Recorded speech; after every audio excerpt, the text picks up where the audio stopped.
Marathon, Bungie's coolest IP, isn't going anywhere for the time being.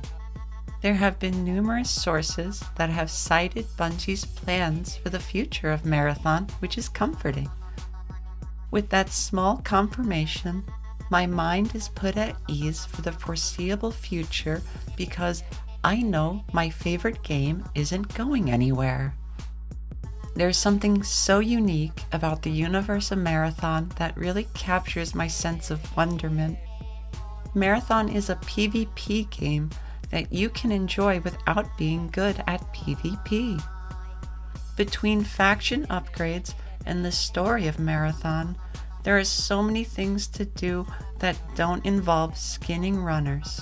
I am sorry. It is my opinion that more people should be playing Marathon, but the game has some serious barriers to entry.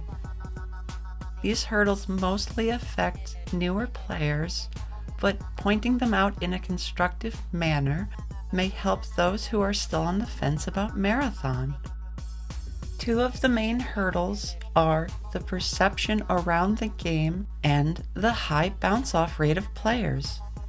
Oftentimes, this type of discussion revolves around player count and player retention, with Steam charts being cited and other games being used as counterpoints to imply that Marathon isn't as good as it truly is.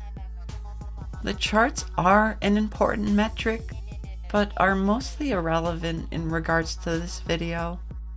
The purpose of this video is to address the obstacles new players face with solutions that reinforce there's more to love about Marathon beyond PvP.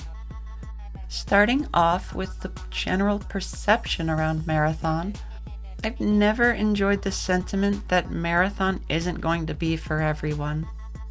Marathon is for everyone. Not everyone is going to like Marathon, but I want to make the distinction that Marathon is for everyone. Even for that certain faction sponsored kit. You know which one I'm talking about.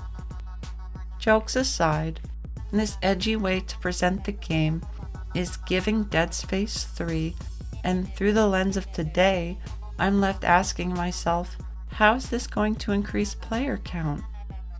This isn't Cartman land, and I've never vibed with the go back to Arc Raiders jargon. Exclusivity and elitism in video games is so cringe, and with a shrinking population, I'm again left asking myself, how is this going to increase player count? There should be more people saying, yes, Marathon is for everyone.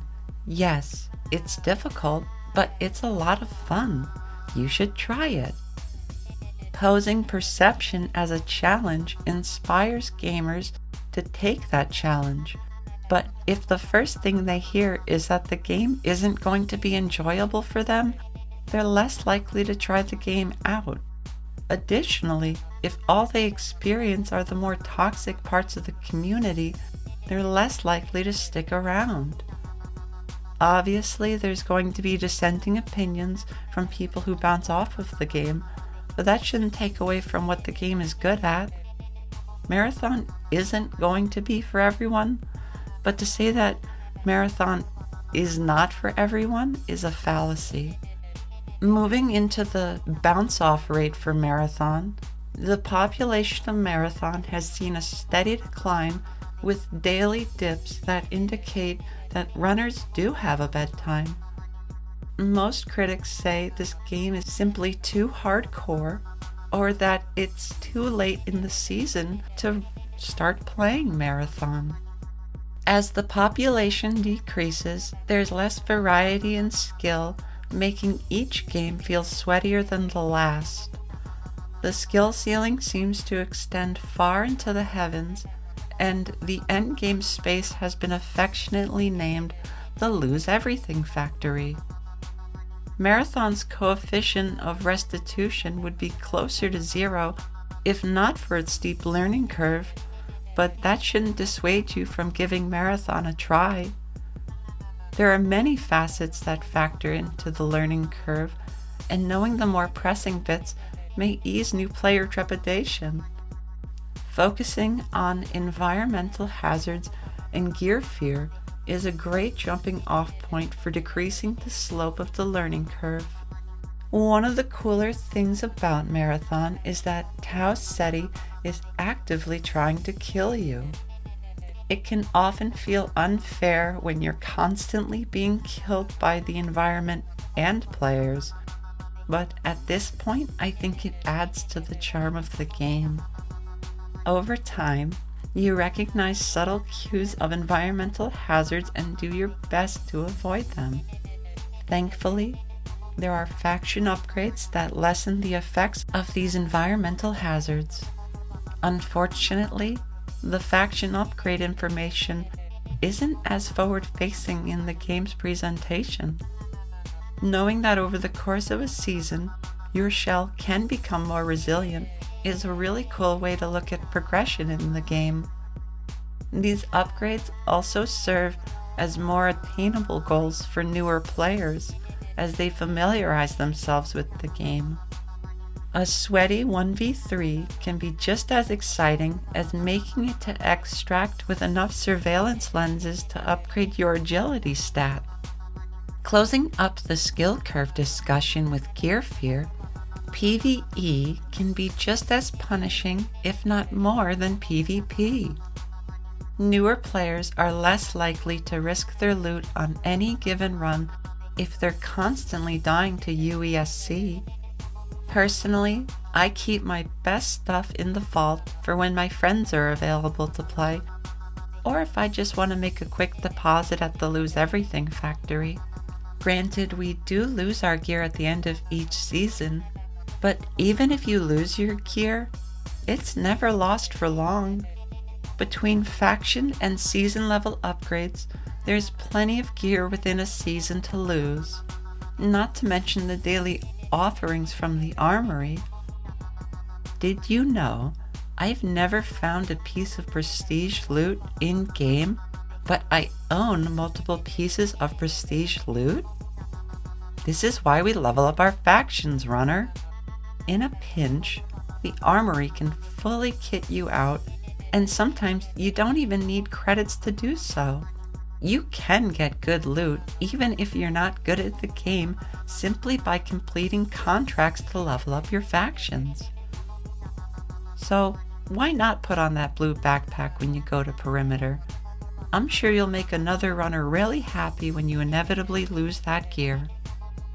Lastly, I want to talk about Marathon's Codex. The Codex is where you can learn all about Marathon's story. This is another fun part of the game that doesn't need to involve PvP. Certain feats and pieces of loot count as progress within the Codex and unlock corresponding lore pages for everything you do. This is a really fun way to run Marathon's gameplay loop. You'll never know the story of Marathon if all you do is skin runners. These collectibles add depth to the game by fleshing out the world of Marathon. Do you know what tick milk is made out of? Unlocking these codex entries gives me a sense of accomplishment because extracting is hard enough without the pressure of 2 potential lore tabs sitting in my backpack. So whenever I'm able to make it out with some lore, I'm over the moon excited. Certain cosmetics are also locked behind the codex, which is really cool because in-game rewards have always been where it's at. The codex is by far the coolest non-PvP focused part of Marathon, and more people should be talking about it. Hopefully, these points will tip more people toward playing Marathon as they discover that it's not entirely a hardcore PvP extraction shooter that isn't going to be for everyone. Yes, those elements are present, but there is so much more to love about this game beyond the PvP. For example, I play Marathon, which should be all the reason you need to start playing Marathon, but I figured I'd discuss those other reasons just in case you're too embarrassed about it. If you want to watch me play Marathon, I stream it on Twitch Monday through Friday, 7 to 9 p.m. Eastern Standard Time. Thank you so much to everyone who supports me here and on Twitch. Remember to treat your fellow runner kindly. We're all running the same marathon. Thanks for watching.